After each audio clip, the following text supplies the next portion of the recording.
Аты кеткен далайга кош келипсиз алайга дегенде 2019 жылдын 23 июнунда Раменский районунун Донин айылында атайын кыргыздын улуттук боз үйлөрүн тигип, Көкшебердүү кенен жайлоодо алай коомунун презентациясы жана кезектеги ыркесеге жооп кылып, ыркесе сизге сунулдатуу чоң программадагы оюн-зок майрамы болуп өттү. Бул иш-чарага Москвада кыргыз элчилигинин өкүлдөрү, Кыргыз конгресси, координациялык кеңеш, диаспоралардын өкүлдөрү, активисттери, Раменский районунун администрациясынын өкүлдөрү, Муайтай боюнча Москвадагы президенти, Россиянын башка аймактарынан да коноктор келип катышышты. Алгач биринчи сөздү алай коомунун төрагасы Жанар Жанабеков ачып өз сөзүн сүйлөдү. Аны улай алай өрөөнү жөнүндө кенен маалыматты, техника илимдеринин доктору, Москвада белгилүү университеттин профессору Оразмамат Осмонов айтып өттү. Андан соң Кыргыз Республикасынын Россия Федерациясындагы элчилигинин биринчи катчысы, вице-консулу Бакыт Асаналиев, Кыргыз өкмөтүнүн миграция кызматынын өкүлү Доорбек Абдыразаков куттуктоо сөздөрүн сүйлөштү. Кыргыз өкмөтүнө караштуу мамлекеттик миграция кызматынын Россия Федерациясындагы өкүлчүлүгүнүн жетекчиси Төрөнбай Кожобаевдин сыйлыктарын коомдун мүчөлөрүнө Доорбек Абдыразаков тапшырды. Андан ары Москвада коомдук уюмдардын жетекчилери куттуктоо сөздөрүн сүйлөп, белектерин беришти. Кийинки сөзгө Раменский районунун администрациясынын өкүлү Муайтай боюнча Москвада президенти Анатолий Воскобойник куттуктап, алкыш баракчаларын тапшырды. Презентациядан кийин аталган коом сунулган ыркесенин жообуна жагымдуу концерттик маанай тартуулады. Москвадагы маданий борбордун бул долбоорун алай коому Краснодар крайынын Сочи шаарында кыргыздарга өткөрүп беришти. Эртең менен башталган майрам улуттук оюндар кыз кумай, алыш күрөшү, көкбөрү, ордо, волейбол оюндары менен коштолуп, жеңүүчүлөр байгелүү белектерге ээ болушту. Аталган майрамга 4 боз үй тигилип, жылкы жана койлор союлуп, Кыргызстандан 200 литр кымыз алдырылган. Каттама борсок чачылган нанды жасашып, 100 килограммга жакын аш демделип, келген коноктордун баарын сыйлашты. Ашуңдашып, баратам сагалайым, ачык бүгөнүң, түшпөдү беле маанайың, даңктайын сенин баркыңды көккө көтөрүп, өзүңдү мактап, жакшы бир ырың жазайын. Алыстан эле көрүнөт бийик карааның, зуулдап өтөм, куштардай сызып dabаның, өзгөчө сулуу тоолоруң жатсам эбиреп, көзүмдү албай тигилип көккө карадым. Бул иш-чаранын негизги себеби биздин алай коомубуздун өзү Москвада түзүлгөнүнө бир нече жыл болсо дагы расмий каттоодон өткөндүгүнө 1 жыл болду. Ошол 1 жылдыгын белгилеп, башка коомдор менен атайын расмий түрдө тааныштырып коелу дегенбиз. Жана ошол менен эле бирге мына Москвада коомдор арасында кезек менен өтүп жаткан ыркесебиз бизге келип калгандыгына байланыштуу. Ал ыркесе менен чогуу ушул чоң бир ушундай бир чоң программадагы ушундай бир кече десем болот, мындай той десем болот, бир алай эли ушу Москвадагы кыргыз элине той берип жатат. Кудай кааласа бардыгы жакшы. Бул жакта улак болуп атат, ал жакта волейбол оюну болуп атат. Бул жагында ордо болуп атат. Ушул башка элде жүргөндүгүбүзгө байланыштуу биз өзүбүздүн улуттук оюндарыбызды сактап, улуттук салтыбызды сактап, ушул жерде элге көргөзүп коюуну чечкенбиз. Кудай кааласа бардыгы көңүлдөгүдөй, бардыгы ойдогудай болуп жатат. Ушул келген, колдоп келген элдерге чоң рахмат.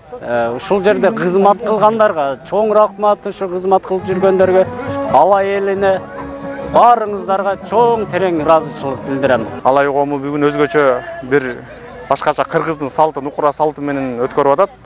2 боз үй тигилип, анын арасында кыргыздын оймо чиймелери салынган боз үйлерде, улак тартыш, кыз куумай, кыргыз күрөшү жана башка кыргыздын баардык улуттук нерселерин камтыган бир жакшы бир ыркесе болду десем жаңылышпайм. Ыркесени алай коому алыскы Краснодар крайынын кыргыз элине сунулду. Аны Аргынбаева Айкан эже ошол Краснодардын диаспорасы тапшырмасы менен бул жерден Айнур эже алып кетти. Буюрса эгемендүүлүк күнүнө карата ошол Сочиге барып ыркесени өткөрүп келебиз. Москва жергесинде бүгүн абдан чоң деңгээлде жакшы алай мекендештерибиздин ыркесеси болду. Ошол ыркесени кабыл алып, эми буйруса ошол ыркесеге жооп кылып, Кыргызстандын эгемендүүлүгүнө карата өткөрсөкпү деген ойлор болуп жатат. Буйруса Сочи шаарына келип, ыркесеге күбө болуп кетиңиздер. Алай коомунун элдерине, бардык кыргыз элине ийгилик каалайм. Алыс жерде жүрсөк дагы ушинтип өзүбүздүн колоритибизди, өзүбүздүн салтыбызды унутпай улап жүргөнүбүзгө аябай сүйүнөм. Москва жергесинде алай коомун түзгөнүбүзгө көп болду, бирок официалдуу ачылганыбызга каттоодон өткөнүбүзгө 1 жыл болду. Ошо 1 жылдык юбилейибизди кошуп, таанытуу менен алай коомун жана ошо менен мекендештердин кезеги менен берилүүчү, өткөрүүчү ыркесесин алдык эле. Ошол ыркесесине жооп кылып, бүгүн аны да өткөрүп жатабыз. Биз өзүбүздүн алайыбызды элестетип, биздин тоолорубуз бийик, абабыз таза, суубуз тунук, ошону элестетип дагы эмнеге биз Россия жергесинде ушундай өткөрбөсөк болбойт дедик. Анан ушундай уюштурдук, биз аябай ыраазы болуп турабыз. Ушунча элдер келип бизди колдогонуна, бизди көрүүчүлөрүбүз аябай ыраазы кылышты. Ошондой эле буга даярдыгыбыз аябай катуу болду. Биз 2-3 айдан бери даярданып жүрөбүз. Кымыздарды атайын биз алайдан заказ бердирдик. Жакшы спонсор балдарыбыз жылкы союшту. Ушул балдарымдын ушунчалык элдерди чогултуп, аш берип, Кыргызстандай кылганына өтө сыймыктануу менен өзүмдүн немемди эч чектөө менен айта албайм да. Бардыгына ошончолук мээрбанчылык, энелик мээримде дагы ушу көп алкыштарды айтып, балдарым ушудан да көрө зоолоолорго жетише беришине ушу 1000 мертебеден тилеп кетем. Ушу алайлыктардын, ушу эр жүрөгү экенин, балдарынын баатырлыгын, кыргыздын мындай кыздарынын, балдарынын укмуштуулугу ушул жерден билинип турат. Булар Москва деген жерде туруп, алай деген жердин көлөмүн, токоюн таап алган мен аябай сүйүнүп атамын. Арчасы болбосо дагы, мага окшогон бак тарагына таап, кеңири, кыргыздын ичи кеңири го. Жери дагы, көңүлү дагы, бардыгы кыргыздын өзүнүн пейилине жараша болуптур. Алай кыз келиндер комитетинде 100 чакты кыз келиндер бар. Бул официалдуу каттаган. Неофициальный түрдө дагы бар, келип атышат кыздар.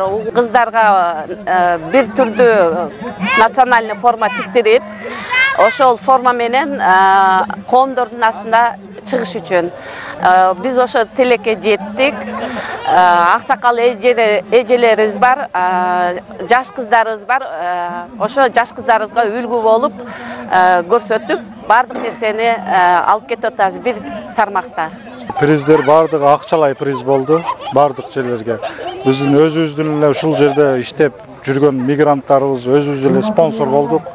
Эч кандай сырттан, бир гана бизге сырттан келген ушул жардам жердешибиз, жогорку кеңештин депутаты бир гана Улан Примов жардам катары жөнөткөн экен, ыраазычылык билдиребиз. Строй компаниядан да кичине спонсорлор келди. 5 сертификат ошолдой эле. Ушул бүт улуттук оюндарга коюлду. Кудай кааласа бардыгы эле жакшы болду деп ойлойбуз. Эми буну ошол келген жердештерибиз өздөрү баа беришет, кандай өткөнүн оюндар. Эми биз аракет кылдык күчтүн болушунча. Паритет агентство недвижимости жана Ош шаарындагы Юнитрас курулуш компаниясы спорттук оюндарга, байгелерге спонсор болуп бердик. Юнитрас курулуш компаниянын жетекчиси Манас мырза өзүнүн алайлык жигитибиз, өзүнүн ушул Москва шаарындагы мекендештерге сыйлуу байгелерди коюп берди. Ушу 1-чи, 2-чи, 3-чү орунга 5 улуттук оюндарга, волейболго, ордо, кыз куумай, ушундай оюндарга буйруса биз өзүбүздүн демөөрчүлүк кошумчабызды кошуп келдик. Балдар күрөшүп, азыр жеңүүчү аталды, азыр награжденияны күтүп отурабыз азыр. Жеңишке ушу өзүбүздүн алыштын балдары келишти. Фамилияларын айтып кетсем, Акунбеков Кубанычбек 75-те 1-чи месттен алды. Садыралы уулу Орозалы 2-чи месттен алды. Айдар Алиев Дауд 3-чү месттен алды. үчөө тең алышта тренировка кылышат. Анан оор вестеги салмактан бизден Орозбеков болот илешти. Аябай сонун өттү. Кыргызстандагыдай эле болуп, кыргыздардын арасында өтө сонун өттү. Алыш федерация күрөш өздүкүндөй өтү, таза болду. Бүгүн алай коому күрөш өткөрүп берди, ошо күрөшкө катыштык. 75 килограммдан жогору салмакта 6 круг 6 бала менен күрөшүп 3-местаны ээледим.